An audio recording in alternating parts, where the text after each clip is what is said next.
మెయిన్గా హైలైట్ చేసేవి 2 పాయింట్లు. యాక్సిడెంట్ జరిగింది సామాన్యమైన వ్యక్తికి కాదు, చాలా పెద్ద వ్యక్తికని నిన్న పొద్దున్నే మేము వచ్చి ఇన్ఫామ్ చేసేసాం. నిన్న పొద్దున్న మేము అందరం వచ్చేసరికి అందరూ అలర్ట్ అయ్యారు. చాలామంది పబ్లిక్ క్రౌడ్ మమ్మల్ని చూసి వచ్చారు.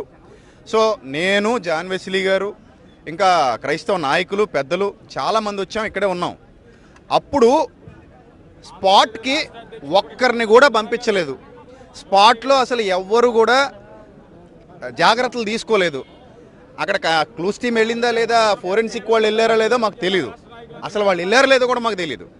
అక్కడ ఎవరు పడితే వాళ్ళు పబ్లిక్ వస్తున్నారు, బైక్ ముట్టేసుకుంటున్నారు, హెల్మెట్ ముట్టుకుంటున్నారు, ఎలా పడితే అలా దాన్ని జరిపేస్తున్నారు.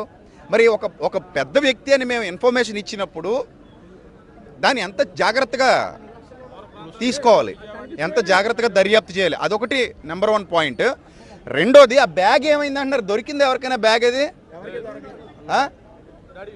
ప్రవీణ్ అన్న బండి మీద వెనకాల కట్టుకున్న బ్యాగ్ టోల్ గేట్లో కనబడుతుంది కదా, సీసీటీవీలో కనబడుతుంది. మరి అదే బ్యాగ్ యాక్సిడెంట్ స్పాట్ దగ్గర దొరికిందా అని అడుగుతున్నాను నేను. దొరికిందండి ఎవరికైనా? అది హలో నేను గారు, బ్యాగ్ దొరికిందా అన్నది ఆధ్వర్యంలో ఉంది. ఓకే, పోలీసు వాళ్ళ ఆధ్వర్యంలో ఉందట అది బ్యాగ్.